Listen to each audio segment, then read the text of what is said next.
თქვენ უკვე გიცნობთ, ასე თქვათ, ჩვენი მოსწავლეები, კიდე სხვა ჩართული პირები. და ვისაც ექნება სურვილი, რომ კითხვა დასვას, ჯგუფშიც შეგვიძლია უპასუხოთ, Teams-ში ამავე ჯგუფშიც შესაძლებელია კითხვის დასმა, მაილზეც და ნებისმიერი ფორმატით, მოკლედ, ვისაც არა ინტერესი ექნება, შეგვიძლია დავაკმაყოფილოთ ეს შესაძლებლობებიდან გამომდინარე. სხვა დიდ დროს აღარ წავიღებ, ბატონო ზაზა, გთხოვთ, რომ დავიწყოთ ეს გაცნობა. დღეს ჩვენი საუბრის თემა არის, როგორც აღნიშნეთ, BMS-ის სისტემები, მისი გამოყენების შესაძლებლობები, პოტენციალი, დასაქმების მიმართულება, ტექნიკური და ასე შემდეგ სხვა საკითხები. გისმენთ ყურადღებით.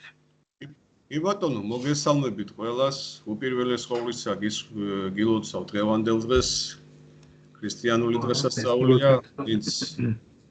ვინც სხვა მწამსის არის, ყოველივე საუკეთესო უსურვებ, არ აგვაქვს ჩვენ მაგის პრობლემა, ჩვენს ერთს არ ქონია არასდროს ამის პრობლემა. მე თავიდან მოვყევი და ვისაუბრე Big Data Management System-ზე, ანუ BMS-ზე, ეგრეთ წოდებულზე, რომელიც ნელ-ნელა ჩვენთან იყიდებს ფეხს და არის ძალიან საინტერესო და ინოვაციური და მომავლის ტექნოლოგია. და ვისაც აინტერესებს, მოკლე იმას გავაკეთებ მიმოხილვას, რომ ტრადიციულ მეთოდს შევადაროთ და თვითონ რას აკეთებს დღევანდელი გადმოსახედით და შეიძლება ვიღაცას უკეთესად ესმის ეს. მოდი ვიხმართ ჩხილებში ეს გლეხური გადმონაშთი და რაღაცა გლეხურად ახსნილი მომენტში. ავიღოთ ნებისმიერი კორპუსი, სადაც ხდება გათბობის სისტემა, მაგის რეგულირება, მართვა და ამას როგორ აკეთებდნენ აქამდე. სულ შემოვიფარგლები 5 წუთით და მერე გადავალ იმ ვიდეოზე, რომელიც უნდა წარმოგირგინოთ მე თქვენ და გაჩვენოთ. ძალიან საინტერესო ვიდეოა ჩემი გადმოსახედიდან და თქვენს გაგიზიარებთ თუ რაღაცა თუ შეგიძლიათ უფრო საინტერესო მოიძიოთ, მაგრამ მე ვფიქრობ, მე ვიფიქრე ესე, რომ უნდა გამეზიარებია თქვენთვის. თვითონ BMS-ის მოვალეობას რა ასრულებდა აქამდე. შეიძლება ეს შეკითხვა ვიღაცამ დასხას ლოგიკურად.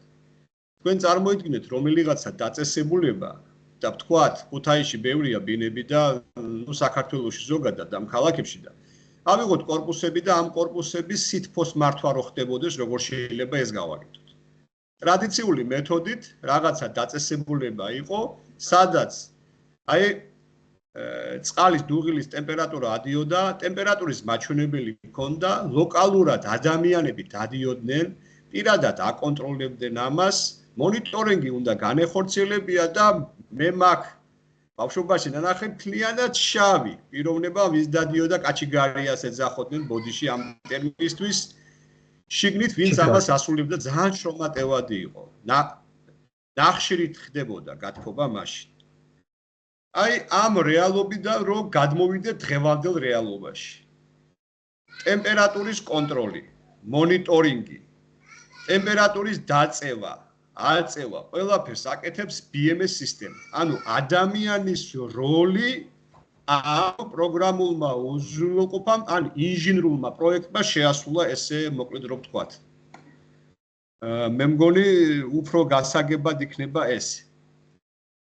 ხო და თქვენ წარმოიდგინეთ რომ ნებისმიერ პიროვნებას რომელსაც უწევდა ადგილზე მისვლა და ტემპერატურის კონტროლი ამას აკეთებს BMS სისტემა იმ მოდულების დახმარებით რომლებიც არის პროგრამირებადი და ამ მოვალეობებს ასრულებენ, რასაც ასრულებდა უწინ ჩვენი წინაპრები. ამის მინდოდა მე. ხო და კოორდინირებულ მართვას უწევს ამას BMS. მე უფრო ეხლა ვიდეოს წარმოგიდგენთ, რომელიც იქნება უფრო ფართო მასშტაბიანი და მინდა კიდე ერთ რამეზე გავამახვილო ყურადღება. მე წინათ მოვყევი მაგაზე, რომ ჩვენთან მსგავსი ინჟინრები არ არსებობს. მე მინდოდა პირველი ლექციიდან დღემდე ეს კიდე დამეხვეწა და მეკითხა და ზუსტად ჩვენთან სამსახურში იმყოფებოდა ეგრეთ წოდებული ერთი არის ძალიან ძლიერი ბაუმერი არის ეგეთი კომპანია დავასახელებ რომელიც დღევანდელ რეალობაში ანუ ფართო ბაზარი აქვს დაკავებული ამ მიმართულებით და ამ დიდი ინჟინრული პროექტების წინაპირობაა ეგ კომპანია და ყავს თავის ინჟინრები და ერთ-ერთ პიროვნებას, რომელიც ჩამოვიდა თავის საქმის გასახორციელებლად, გასახორციელებდა, წაიღო პლატა, უნდა წაიღო სადღაც, იქ ჩაუწერენ და მოიტანს აქეთ და დააკნებს. ანუ ფიზიკურ ვარიანტს აკეთებ. ტექნიკური მიმართულების პრობლემა არ არის, პროგრამული ხარის პრობლემა. დავეკითხე ამ ბატონს, მე ვუთხარი, კიდე არ არსებობს მეთქი ჩვენთან მსგავსი ინჟინრები მეთქი BMS-ის, დამაინტერესდა, ხო ვიცოდი რომ თქვენთან შეხვედრა მომიწევდა. და თქვენ წარმოიდგინეთ ამხელა კომპანიის წარმომადგენელმა, ტექნიკური მიმართულებით ინჟინერმა მითხრა, რომ ორი პიროვნება მეგულებაო, რომლებიც არიან უცხოელებიო, მაგრამ მაგათი დაჭერა ძალიან რთული არის. თქვენ წარმოიდგინეთ დღევანდელი რეალობა ამ მიმართულებით. ანუ უბრალოდ ჩაგერთვებით, რამდენი წელიწადია უკვე ეს სისტემები მუშაობს ჩვენთან საქართველოში, რამოდენიმე წელიწადი არის უკვე, მაგრამ მიუხედავად ამისა, ჯერჯერობით კადრი მაინც არ გყავს. ესეა, ხო? ამაზე საუბარი. შეიძლება ვიღაცისთვის შრომატევადია, შეიძლება ვიღაცისთვის ენის ბარიერია, შეიძლება ფინანსური მხარდაჭერა ჭირდება ბატონო იაზონ ამას. მე ამ ლექციაზე სხვა თემით მინდა წავიყვანო და გაჩვენო ზუსტად ამერიკაში არსებული ერთ-ერთი კომპანიის, წამყვანი კომპანიის როლი ამ მიმართულებით და ვიზუალიზაცია და BMS სისტემა როგორ მუშაობს. აი ეს მინდა მოგიყვეთ, თორე ეს უბრალოდ შესავალი გავაკეთე და შემდეგ ლექციაზე თუ მომეცემა მაგის საშუალება, მოგიყევით იმ გამოსავალზე, სად უნდა ვეძიოთ ეგ და როგორ შეიძლება სრულფასოვანი სოდნის მიღება ამ მიმართულებით და ეტაპობრივად როგორ შეიძლება მაგის დაყოფა. ანუ შედარებით ეკონომიურად რო გამოვიდეთ, გამიგეთ, თორე ხლა პირდაპირ ვიღაცა წავიდეს უდანაბადი აიღოს და ევროპაში მიიღოს ეს განათლება, ეს ცოტა დიდ თანხებთან არის დაკავშირებული და ამას თავის კავშირები სჭირდება. ეს კარგად მოგეხსენებათ ჩვენზე უკეთ და ამაზე მერე მოვყვები. და რახან ვიცაუბრეთ ჩვენ შესავალზე BMS-ის ბიოგრაფიაზე, ისტორიაზე, ანუ მართვის სისტემა, რომელიც ინჟინრულ მოწყობილობების კოორდინირებულ მართვას უზრუნველყოფს და იმ წინათ ხსენებულ მართვის სისტემის უზრუნველყოფას. ანუ ტემპერატურა იქნება, შუქი იქნება, წნევა იქნება, სუფთა ჰაერი იქნება, გაგრილების სისტემა იქნება, ამის ყველაფრის ერთად თავმოყრა, მოდი ვიხმარ ამ ტერმინს ერთ ქვაბში, ანუ ერთ BMS პროგრამულ უზრუნველყოფაში. და თქვენის ნებართვით მე ხა წარმოგიდგენთ ვიდეოს ვიზუალიზაციის მიმართულებით და ეს მინდა ბოლომდე ჩავიდეთ. პლუს ახლა მე ჩავერთვები და მეც აქვს ტიგრა სიტუაცია. ეს ერთი ამერიკული კომპანიაა. თქვენთან არ ჩანს გაზიარება თუ გაქვთ ჩართული? არა, ჯერ არა, ჯერ შესავალს ვაკეთებ და მე გავაზიარებ. ამას ვიზია საუბარი ხო ვიცოდეთ, ამიტომ. ერთ-ერთი ამერიკული წამყვანი კომპანიაა. აი გამოვიტანე ხო?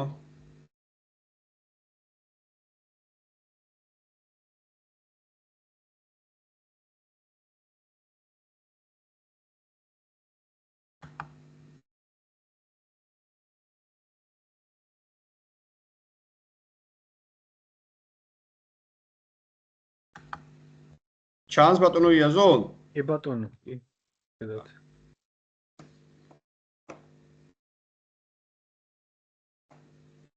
SMS ვიკითხეთ წუთი. ეს არის ერთ-ერთი ამერიკული კომპანია,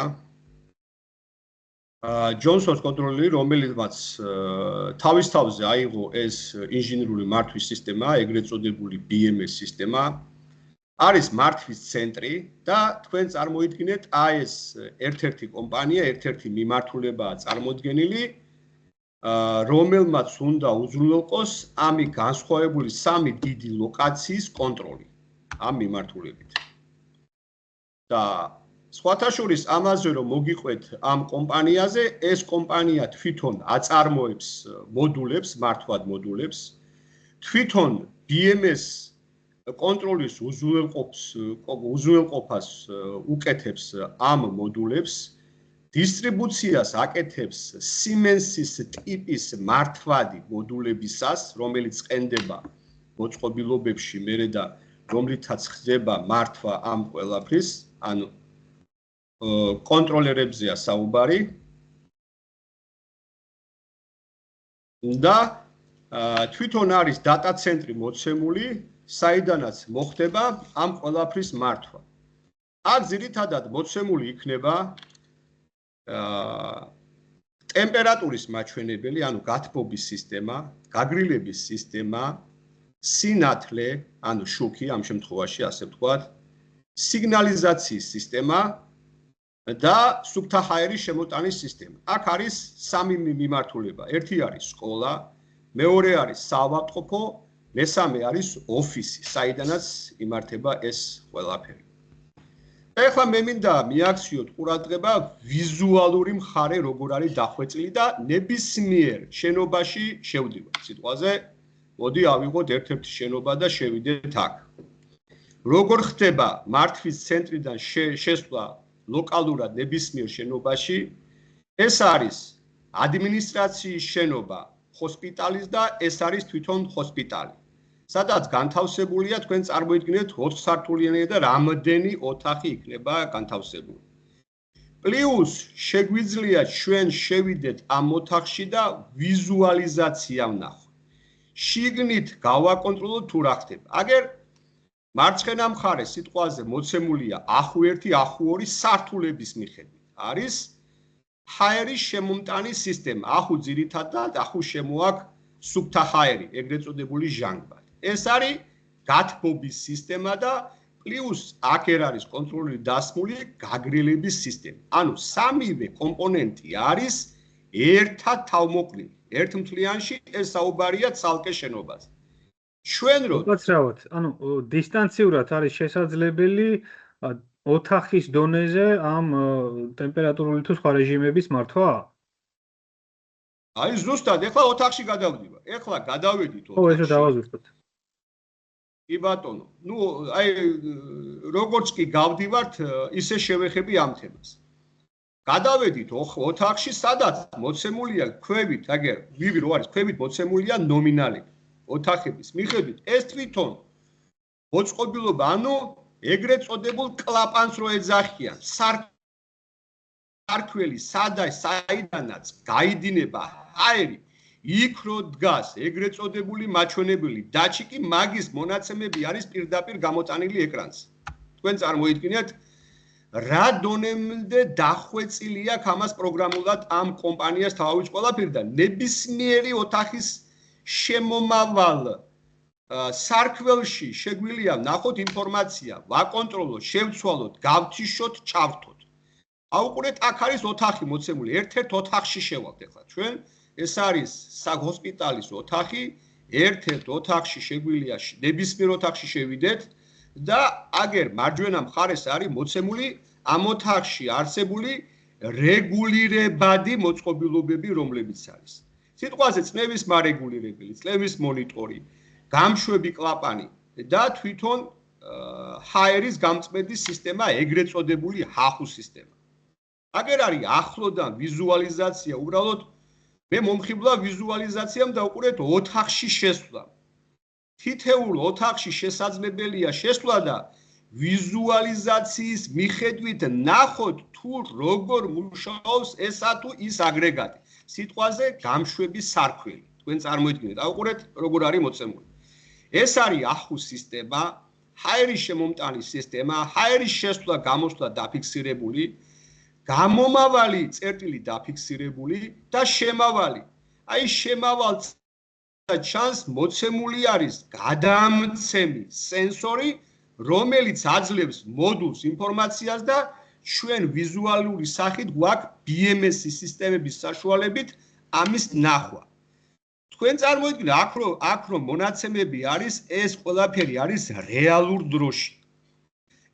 ამის კონტროლი შეიძლება რეალურ მომენტში. ამის შიგნით ეხლა ჩვენ მიკროსქემატექნიკას თუ განვიხილავთ, თორე იმის იქით მეტი არაფერი არ არსებობს, თვალმა რო ნახოს ეგეთი. და აი ესეთი ვიზუალური და დახვეწილი სისტემა აქვს ამ ფირმას წარმოდგენილი, ამ კომპანიას. ეხლა ჩვენ კიდე წავიწებ და მინდა კიდე უფრო მეტად გაგაოცოთ და მეტად განახოთ ვიზუალური მხარე. მოდი გადავინაცვლოთ ეხლა სკოლისკენ. აგერ ქვედა მარჯვენა მხარეს მოცემულია სკოლა, გადავიდეთ სკოლაში. სიტყვაზე მაინტერესებს სკოლაში რა ხდება. შევდივარ სკოლაში და აქაც მოცემული იქნება როგორც წინათ იყო ესე, ჰოსპიტალის ვარიანტი იყო ესე, ისე მოცემული იქნება ორი მიმართულება. ერთი იქ მიქნება სკოლა, სადაც მოსწავლეები არიან განთავსებული და მეორე არის ადმინისტრაციის შენობა. ზედა მარცხენა მხარეს დააკვირდით დატვირთვა დენის, როგორ არის მოცემული. ესე იგი, ერთს მიაქვს სადღაც 202 კილოვატი და მეორეს თუ კარგად ხედავ 800-მდე კილოვატი. ანუ სკოლის ხარჯვა დენის ენერგიის მეტია ვიდრე ცალკე ადმინისტრაციის. ხედავთ რა დონემდეა ეს გაკეთებული, დახვეწილი ყველაფერი. და ეს არის ერთ-ერთი კომპონენტი ზედაპირულად, რომელიც არის მოცემული თუ როგორც ჰოსპიტალში იყო, ისე თუ შევედი შიგნით, ნებისმიერი დეტალის ნახვა შეგვიძლია. აი აქ როგორც ჩანს ისე, აქაც მოცემული არის შესვლისა სარქველები, გამშვების სარქველები, რომლის მიხედვით შეგვიძლია ავირჩიოთ ჩვენ ტემპერატურის იქნება თუ რაც იქნება. მოდი გადავინაცვლოთ ოფისში, საიდანაც კონტროლდება ეს ყველაფერი. და რა ხდება ახლა ოფისში? ოფისში რო წარმოვიდგინოთ ჩვენ, განვიხილოთ ორი მიმართულება ახლა. აქამდე იყო ჰაერის განიაობისა და ჟანგბადის შემოტანის მიმართულება, ახლა განვიხილოთ უფრო სიგმისეულად გაგრილებისა და გათბობის სისტემა. მარჯვენა მხარეს მოცემული არის ყველა ინფორმაცია, თქვენ წარმოიდგინეთ. აი კამერებზე წვდომა, აი ემერჯენსზე წვდომა, აი თბურ დეტექტორებს და ყველანაირი წვდომა, რაც ისე კონტროლი შეიძლება და ეხლა განვიხილოთ ჩვენ ერთ-ერთი მიმართულება. ყველა სენსორი არის ქსელური და ქსელურად აგზავნის ინფორმაციას. რა თქმა უნდა, სენსორი არის ქსელური, გადაეცემა მოდულს, მოდულის საშუალებით გადაეცემა BMS-ის სისტემას. BMS-ი არის ბოლო, მთავარი ვიზუალი, ახლა რასაც აკეთებს. ეს არის ოფისი, საიდანაც კონტროლდება ეს ყველაფერი და თვითონ ოფისის ოთახებში შევალთ. ახლა ჩვენ ნახავთ ახლა ვიზუალიზაცია სართულების მიხედვით შეუძლია შესვლა ამ BMS პროგრამის მომხმარებელს. ხო და ახლა განვიხილოთ ჩვენ განვიხილავთ გაგრილების სისტემას. გაგრილების სისტემა როგორი ვიზუალით არის მოცემული ამ ვიდეო მიმართვაში. თქვენ წარმოიდგინეთ, რომ ამას გააჩნია ერთი ჩილერი, ანუ მთავარი აგრეგატი, მერე მოდის შიდა ტუმბო, რომელსაც მიაქვს ეგრეთ წოდებული გამშვები ჰაერის და მესამე არის კიდე გარეთ, რომელიც მოცემულია და ყველაფერი ისეა დაალაგებული. აი ეს არის ჩილერი, რომელსაც ხედავთ, აი მაგის ზედა მარჯვენა მრგვალი რო არის ლურჯი და შავით, აი ნალის ფორმა რო აქვს, ეგ უჩვენებს ჩატვირთვისა და დატვირთვას დენთან მიმართებაში. მარცხენა მხარეს მოცემულია მონაცემები ამ რეალური მდგომარეობიდან გამომდინარე.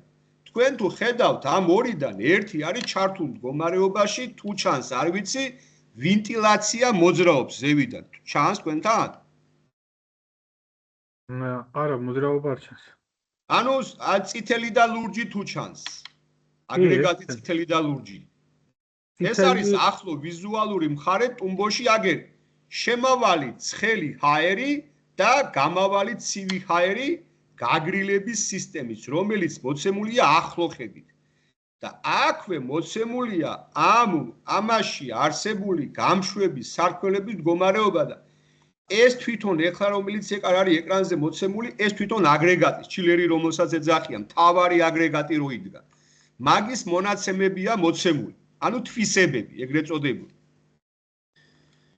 ეხლა ვიზუალური მხარე, უკეთესად რო დავხედოთ ამ გამშვებს, სარქველს, რომელიც უშვებს ამ ტემპერატურას, ანუ წყლის გადინება ხდება ორი მიმართულებით. ცივი და თბილი მიმართულებით და ამათი მოძრაობა არის მოცემული ახლო კადრიდან, ნუ ჭრილის სახით, როგორც ხდება 3D ვარიანტში, ავტოკადში, არხეკადში, როცა როგორც ხდება, ესე აქვს მაკპიროვნებას დახვეწილი და ვიზუალურად მოცემული აქვს ვიდეო ეფექტი თუ როგორ გაედინება ცივი წყალი და როგორ გაედინება ცხელი წყალი და როგორ ცივდება მაგი და როგორ მოდის აგერ ლურჯიფერად არის ცივი, ანუ გაგრილების სისტემა და წითლად ჩანს უკვე შემომავალი თბილი, ანუ თბილი ჰაერი ამ შემთხვევაში, ანუ გარემოდან მოსული თბილი ჰაერი, რომელიც საჭიროებს გაგრილებას. აი ეს არის სპეციალური რო გითხარით ეგრეთ წოდებული გამშვები ჰაერის. ანუ სარქველი ქვია მაგას ქართულად. ეს არის სარქველი. აი აქ ხო ხედავთ თქვენ სენსორს, რომელიც აკონტროლებს ამას. აი ეს სენსორი არის ეგრეთ წოდებული გადამცემი ტემპერატურის. ეხლა თუ ხედავთ ბატონო იაზონ, ერთი არის გაჩერებულ მდგომარეობაში, მეორე არის ჩართულ მდგომარეობაში. ეხლაც არ ჩანს ვენტილატორის მოძრაობა პროპელერის. ეხლა თქვენ წარმოიდგინეთ, წითლიდან გადადის ლურჯისკენ, ანუ ცხელი ჰაერი გრილდება ეგ, ეს პროცესია ნაჩვენები აქ. როგორ მუშაობს და ეს არის ეგრეთ წოდებული გადამცემი, რომელიც არეგულირებს ტემპერატურას, გადაცემს მართვად მოდულს და იქიდან BMS-ი ღებულობს ამ ინფორმაციას. ჩვენ შეგვიძლია მაგ სეტინგებში შესვლა, აგერ ხედავთ თქვენ შესვლის ვარიანტს. შეგვიძლია კონტროლი, აწევა, დაწევა, რეგულირება, ინფორმაციის მიღება და ყველანაირი თვისებების გამოყენება, რაც კი გააჩნია ამ გადამცემს. აქ თუ დააკვირდებით, მარტო მუშაობს ერთი გამწვევი, ანუ ან 3-დან მუშაობს მარტო ერთი სარქველი, ანუ დანარჩენი ორი შესვენების რეჟიმშია. ამასაც ნახულობთ ჩვენ, რომელიც ჩართულია, ანუ აქტიურ მდგომარეობაშია და რომელიც არის გამორთულ მდგომარეობაში. ანუ რაღაც სეზონის გაზაფხულის ან შემოდგომის ვარიანტია, როცა არ საჭიროებს ყველას ერთად დატვირთვას და დანარჩენი ორი ისვენებს და ეს ერთი უზრუნველყოფს იმ შენობის გაგრილებას, რომელიც მოცემული იყო, ანუ საოფისე შენობაზეა ამ შემთხვევაში საუბარი. მოდით ახლა გადავინაცვლოთ და კიდევ ნახოთ სხვა ვიზუალური მხარე სიტყვაზე გათბობის სისტემა როგორ ხდება. გაგრილების სისტემაზე მეტნაკლებად ახლა წარმოდგენა შეგიქმნით, როგორ აკეთებს აგრეგატი ამ ყველაფერს და ახლა გადავიდეთ გათბობის სისტემაში. ამ შენობაში შესვლა, როგორც გითხარით, შეიძლება სართულების მიხედვით. პირდაპირ მაუს დააყენებს სართულზე შეხვალ და იმ სართულზე გაძლევს წვდომას. ეს არის ახლა თბილი ჰაერის შემოტანის სისტემა შენობაში. რა ხდება? თქვენ თუ ხედავთ მარცხენა თავში არის პირდაპირ გაზის კამერა მოცემული, სადაც ადგილზე ხდება წყლის დადუღება, გადაცემა და მილებით გაგზავნა. როგორი ვიზუალური მხარეა ახლა ეს იმისთვის, რომ თვალსაჩინოებისთვის BMS-ში შესულმა პიროვნებმა რომ ნახოს ინდივიდუალურად, ლოკალურად რა ხდება ამა თუ იმ კომპონენტზე, ამა თუ იმ სართულში. ნუ ახლა ეს მთლიანად ემსახურება სამივე იმ საოფისე შენობას და გვიჩვენებს, რომ ამ სამიდან ეს ორი არ არის ჩართული და ის ერთია ჩართული და ჩართულ მდგომარეობაში ვიზუალიზაცია თუ როგორ ცხელდება წყალი, გადაეცემა ტუმბოს და მერე ნაწილდება შენობის ირგვლივ. აი ესეთი ვიზუალური საინტერესო მხარე აქვს მოცემული ამ კომპანიაზე. ეხლა მინდა კიდე უფრო სხვა თემებზეც კიდე გადავიდეთ. და კიდე რა საინტერესო რა არის თვითონ ამ შენობების პირდაპირ შევვალთ ეხლა მესამე სართულზე ამ შენობების შესვლის წინაპირობა ყოფილა თურმე ერთ-ერთი მიმართულება როგორ ჩვენთან კადი არის მაგ სიტუაციით თუ არის შენობა ნაგებობის პროექტი შეტანილი პირდაპირ შეუძლია დაუკავშირონ Johnson Controls ამ კომპანიას თუ არა და ჭირდება სპეციალური პიროვნება, რომელიც ამ დიზაინს აწყობს ამ შენობის მიხედვით. თქვენ წარმოიდგინეთ. აი შეიძლება პირდაპირ კავშირის დამყარებას კიდე. ეხლა შევედით ჩვენ მესამე სართულზე. ჩვენ ვართ მესამე სართულზე. ნებისმიერ ობიექტზე რომ დააჭირო პერიმეტრზე ხელი, იმ პერიმეტრზე გვაძლევს მონაცემებს. შუქი იქნება, ტემპერატურა იქნება, წნევა იქნება, emergency იქნება, კამერა დაკვირვება იქნება, კამერის კონტროლი შესაძლებელია ნებისმიერი მიმართულებით. ანუ თუ მოძრავი არის მოძრაობა, გადახვევა, ანუ რაც კი შესაძლოა მე მაგაზე არ გავამართლებ კამერებზე ყურადღებას, უბრალოდ მთლიანი 100%-იანი კონტროლი შეიძლება რა თვისებების გააჩნია ამ კამერას. შესაბამისად, ყვამლის დეტექტორები, რაც კი არის უსაფრთხოების სისტემაში მოყვანილი, აგერ წნევის კონტროლი, ტემპერატურის კონტროლი ეს ფარენგეიტშია მოცემული, იმიტომ რომ ეს ამერიკული კომპანია და იქავიური აბრევიატურაა გამოყენებული შეცდომაში რო არ შეგვიყვანოს ამან ყველაფერი. ეხლა ახუს სისტემა. ახუს სისტემა, როგორც გითხარით, განმეორდები არის ჰაერის შემომტანის სისტემა. ანუ სუფთა ჰაერის შემომტანის სისტემა, ეს რო ვთქვა. ჟანგბადის შემომტანის სისტემა. ეხლა უყურეთ თქვენ ახლო მდგომარეობას, მაგრამ შევდივარ თვითონ ამ აგრეგატში ამ ინჟინრულ მოწყობილობაში ხედავთ რომ ჩართულია მწვანე რომელიც ჩანს მაგი ჩართული არის თვითონ მოძრაობა ანუ ამ შემთხვევაში ამძრავი არის რომელსაც ჰაერის შემო აქვს როტორი ეგრეთ წოდებული და ფილტრს თუ ხედავთ რომ ყვითლად არის დაყვითლებული კი ბატონო ეს დაყვითლებული ნიშნავს რომ ეს ფილტრი საჭიროებს გაწმენდა სხვათა შორის ჩვენ სამსახურში გვევალება ტექნიკურ სამსახურს რომ ხარაჩოებით ავიდეთ ზევით და გავწმინდოთ ეს ფილტრები ზუსტად ის სიტუაცია მოცემული ჩვენ ვიზუალურად ვაკეთებთ და ეს კაცი აკეთებს აქედან მონიტორინგის საშუალებით და აქ არის მოცემული დახურული ჟალუზები თეთრადოს ჩანს დიახ და მოდი შეკითხვას დავსვამ ეს დახურული ჟალუზები თუ შეიძლება ესეთ ფორმატში ბატონო იაზო რომ დავსვათ უბრალოდ შეკითხვა და დაველოდოთ აბა ვის მოუვა აზრად რატო იქნება ჩართულ მდგომარეობაში ეს ჟალუზები დახურული ექსპრონტა თუ შესაძლებელია ამ ფორმატში თუ არა და მე ვიტყვი კითხვას ვერ მივხვდი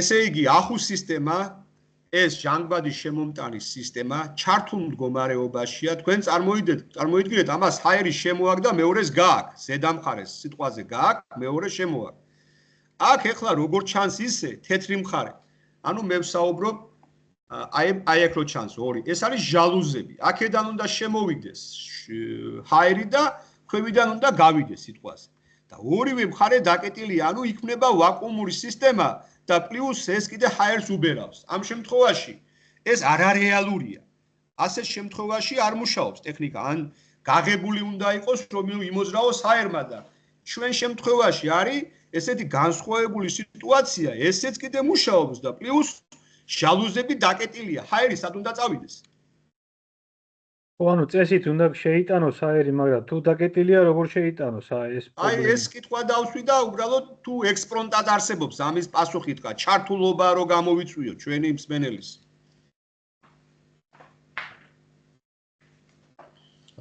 აი მე განვაგრძო ბატონო იაზ მე ვიტყვი მაშინ პასუხი არც მე არ მაქვს რა დაგიმალავთ მოკლედ ვერც მე მივხვდი რატო შეიძლება იყოს ელემენტარული პასუხია ჩვენ ხო სტუდენტებს ვასწავლით ზოგადად ბატონო იაზონ რომ ყველა რაც კი მოითხოვს შეკეთებას ან თუ გინდაც მონიტორინგს ან თუ გინდაც რაღაცა შედეგის დადებას ყოველთვის სიტუაცია შევხედოთ ადვილიდან რთულისკენ და ადვილი სიტუაცია ეს არის ან ჩართვის მომენტი ან გამორთვის მომენტი ეგ არის პასუხი ელემენტარული როდესაც ახუ სისტემის ჩართვა ხდება მაგ შემთხვევაში ჯერ იფთვება ძრავები ხდება ჰაერის კონცენტრაცია, მერე იღება ჟალუზი და მერე მოძრაობს ჰაერი.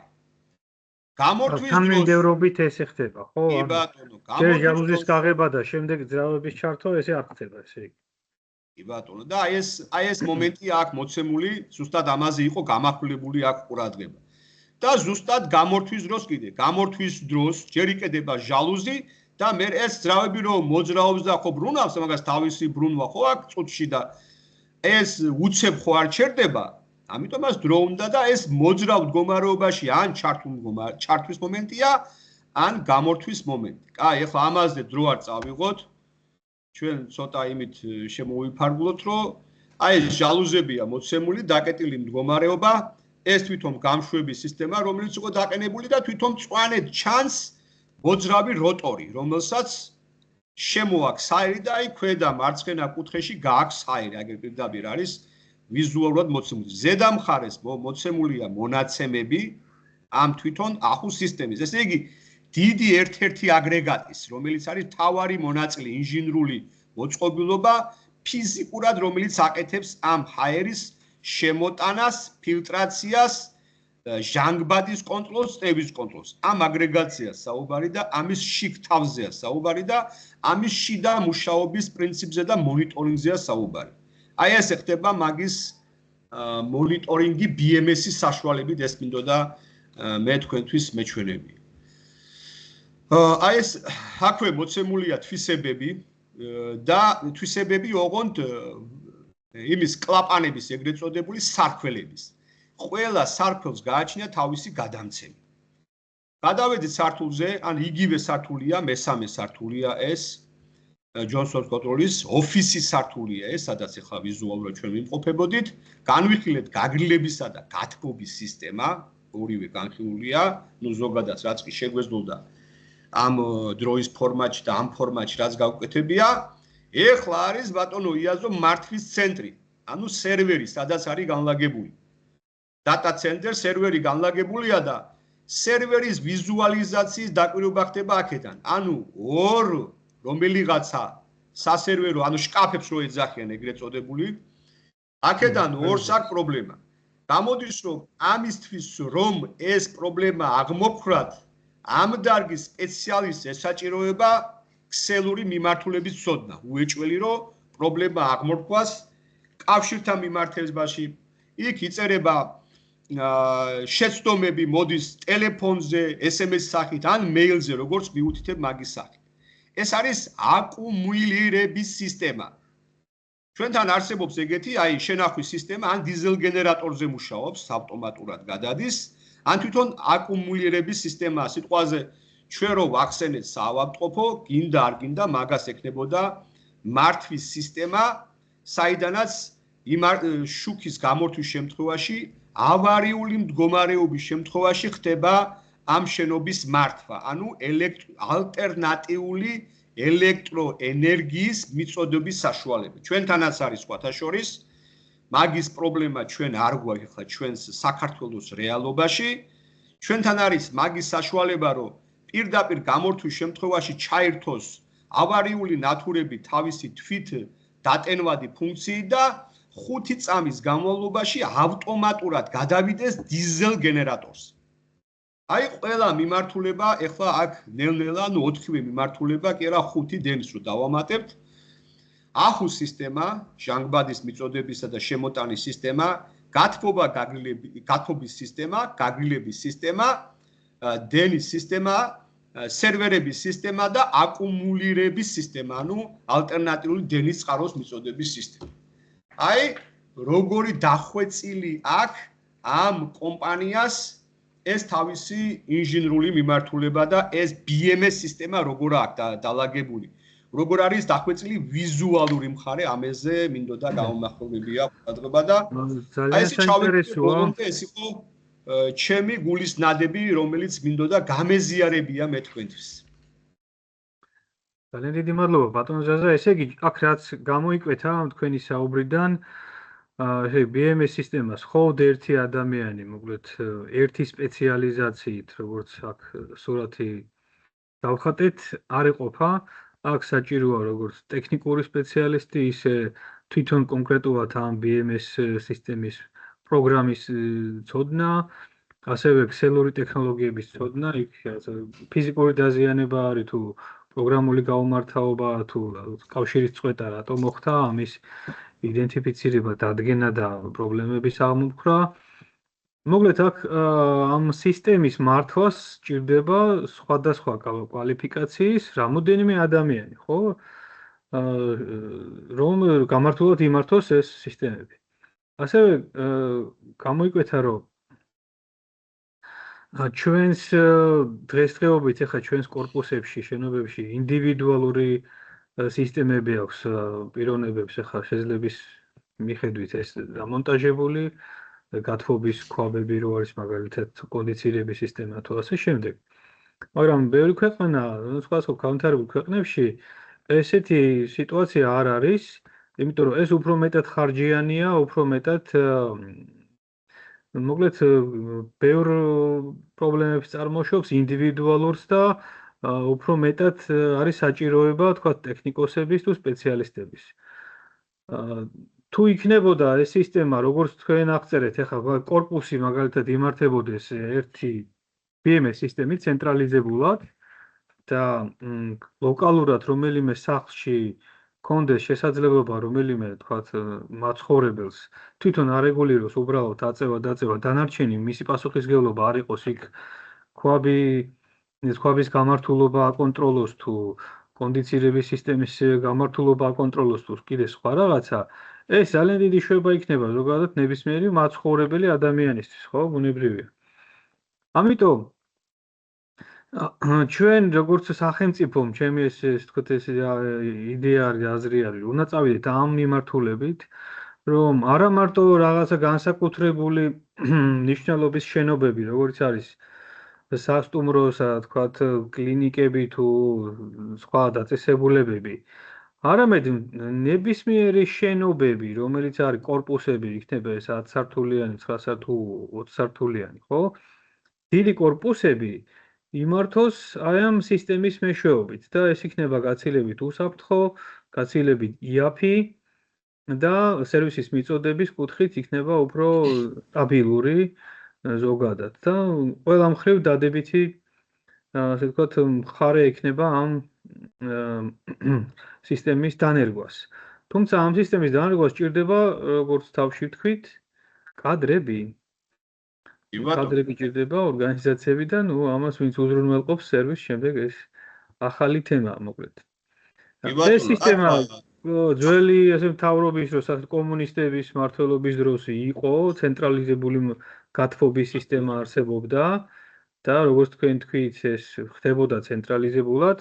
შემდეგ ნუ ქვეყანა რო ასე ვთქვათ გარდაიქმნა და ჩვენ დამოუკიდებლობა მოვიპოვეთ, დამოუკიდებელი გავხდით იმაშიც რომ საკუთარი სახლის გათბობა, გაგრილება თუ სხვა სისტემით უზრუნველყოფა ეს პასუხისმგებლობა ჩვენზე გადმოვიდა.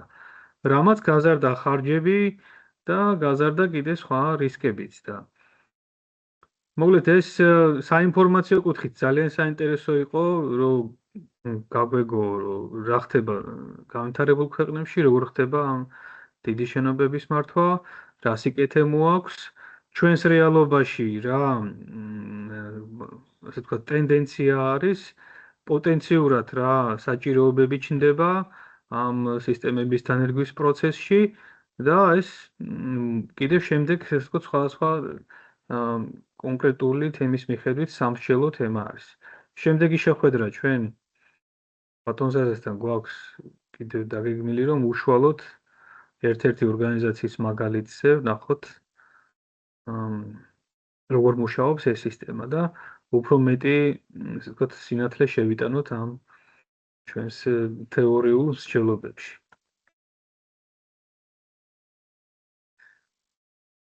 თუ კითხვები არა გვაქვს ბატონზაზასთან, ჩვენ შეგვიძლია დღევანდელი დღე ესე შევაჯამოთ და აი ასე მოკლე ინფორმაციული ექსკურსით შემოვიფარგლოთ. რა თქმა უნდა, ვიდეოს განვათავსებ ისე YouTube-ზე, გექნებათ შესაძლებლობა ნახოთ, იმათაც ექნება შესაძლებლობა, ვინც ეხლა გვესწრება და კითხვების შემთხვევაში, რა თქმა უნდა, შეგვიძლია როგორც მაილზე, ისე Facebook ჯგუფში, ისე Teams-ის ჯგუფში დაწეროთ და ბატონიზაზე მზად არის კი პასუხოთ ამ თქვენი ინტერესის შესაბამისად კითხვებს. ო, ბატონო იაზო, მაგას დავძენდი, რომ მე შეგნებულად, როგორც თქვენ ბრძანეთ, ჩვენი რეალური მაგალითიდან გამომდინარე, პრაქტიკულად შემდეგ რაც დავგეგმეთ, ეს აქ იმიტომ არ გავაკეთე, რომ მე მინდოდა ჩვენს სმენელს თუ მაყურებელს თუ დაინტერესებულ მომავალ თაობას, რომელმაც უნდა გააკეთოს ეს ყველაფერი, დახვეწოს, დააპროგრამოს, მოიტანოს, დისტრიბუცია გაუკეთოს, მართოს, იმათმა მინდა შეადარონ დღევანდელი ჩვენი რეალური მაქსიმუმ, რაც არის ჩვენთან BMS პროგრამები არის Schneider Electric-ის, რომელსაც მე გიჩვენებთ ვიზუალურად, პრაქტიკულად და არის მეორე MIDEA-ს მიერ მოწოდებული BMS მართვის სისტემები ორივე და უბრალოდ ანალიზი თქვენთვის მომინდია ვიზუალური მხარე, რასაც მე აწი გაჩვენებთ მაგი და დღევანდელი ნაჩვენები გონებაში რომ გადახარჯოთ და ერთმანეთს შეადაროთ სად არიან ეხლა ისინი და სად ვარ ჩვენ. მე არ ვიძახი რომ ძალიან ცუდი იქნება მეთქი, არა, მაგას კი არ ვიკადრებ, მაგრამ უბრალოდ შედარება გააკეთეთ. ანალიზის უნარი ახალ თაობას მე მგონი გემოვნებითაც უფრო მეტი აქვს ვიდრე ჩვენ. მე ესე მინდა იყოს. ის ურჩევნია მამულსა. კი ბატონო, ჩვენი პროექტის მიზანიც ეგ არის, რომ ჩვენ დავანახოთ შესაძლებლობები, დავანახოთ გამოწვევები და არჩევანი მაგაცი არის, რა თქმა უნდა, რას აირჩევენ და რა მიმართულებით ისურვებენ განვითარებას, პიროვნულ თუ პროფესიულ განვითარებას. ელემენტარული მონიტორინგის ხრივ, ბატონო იაზო, აი ვთქვათ, იქ იყოს სამუშენობა მოცემული და პიროვნება ზის სადღაც კილომეტრის მოშორებით და რაღაცა ტემპერატურა მოიმატა დასაკლებია. წინათ როგორ უნდა გაკეთებულიყო? უნდა დაეძახათ ვინმე ინჟინერისთვის დარგის სპეციალისტ უნდა მოიყვანათ მაგი, თუ არსებობდა მაგის საშუალება ადგილზე თუ არ იქნებოდა. წასულიყო, მოეყვანა და ადგილზე უნდა მოაგვარებია და ეს იწელებოდა დროში. აქ დროის ეკონომია. უპირველეს ყოვლისა, ანუ სენსორების საშუალების შენ იღებ ყისიერ ინფორმაციას რამე პრობლემის შესახებ. თქვენ წარმოგიდგენთ ტელეფონში მოგდის, ან მეილზე უცებ თუ რაღაცა პრობლემაა, თუ ადგილზე არ უზიხარ ამ კომპიუტერს და ამ ადგილას, ანუ მართვის ცენტრთან თუ არ ახარ ახლოს და ამაზე მეტი ეხლა რა უნდა იყოს უფრო თვალსაჩინო. კი ბატონო. კი ბატონო, მოკლედ საფიქრალი დაგვიტოვეთ ბატონო ზაზა დღევანდელი შეხვედრიდან და კითხვები ალბათ გაჩნდება და ნებისმიერ კითხვაზე ჩვენ მზად ვართ უპასუხოთ. კი ბატონო. მეც ვიფიქრებ ხოთა შორის თქვენთან ერთად, ჩვენს მომავალ სტუდენტებთან ერთად ამ თემაზე. ასევე შეიძლება ბიზნეს იდეაც წამოვიდეს და შეიძლება სხვა იდეებიც წამოვიდეს ამ კუთხით. მე მომავალ ლექციაზე მოგახსენებთ როგორც მე თავიდან, აი თავითვე გითხარით ეხლა სანამ დავიწყებდი ხო შესავალი გავაკეთე. მე მარტო იმ მხარეს კი არ გაჩვენეთ ვიზუალურ მხარეს, რაზე ჩვენ მუშაობ და როგორ ვაკონტროლებთ. პლუს მინდა ჩემი მოსაზრება გაგიზიაროთ, რომელიც მე მოვიძიე იმასთან მიმართებაში თუ საიდან და როგორ შეიძლება ამ ცოდნის მიღება. ეს მიუღწევადი კი არ არის, მიუღწევადი რო ყოფილიყო ბატონი იაზონი და მე ამას უფრო საინტერესოა კი ბატონო. ამაში არ ჩავერთვებოდი. ეს მიღწევადია, უბრალოდ მონდომებაა და კიდევ ერთხელ განმეორდები ჩვენო მომავალო თაობა. დღევანდელი დღის მადლით რომ ეს არის მომავლის პროექტი და საქართველოში ყოფილა თურმე სახელიც ხო გითხარით კომპანიის ბაუმერზე უფრო დიდი კომპანია არ არის. ქუთაისის მოლი მაგან დააპროექტა, სხვათა შორის იქაურ ტექნიკოსებს ვისნობ. თბილისი მოლი, ქარვასლა და რა ვიცი, ეს ყველა პროექტები ეკუთვნის ამ ჩვენთან გიგანტ კომპანიას. ამათ არ ყავთ ინჟინერი, თქვენ წარმოიდგინეთ და უცხოელი ინჟინერი ემსახურება ამას. ორი არისო მაგ პიროვნება. ახლა აქ. ამაზე მეტი რა უნდა ვთქვა ბატონო იაზო? ნუ საკმარისად თქვით, კიდევ ვიტყვით მოვაცხადე. ივაცი. ორმოცი მადლობა კიდევ ერთხელ ბატონო ზაზა დღევანდელი დღისთვის, შეხვედრისთვის, ინფორმაციისთვის. და გემშვიდობებით მომავალ შეხვედრამდე, მეგობრებო. აი ხარ. ბენიანად, მადლობა ბატონო იაზო, მადლობა ორგანიზატორებს თქვენის თაობით და წარმატებები ყველას. ნახვამდის. თქვენთასვე და ნახვამდის.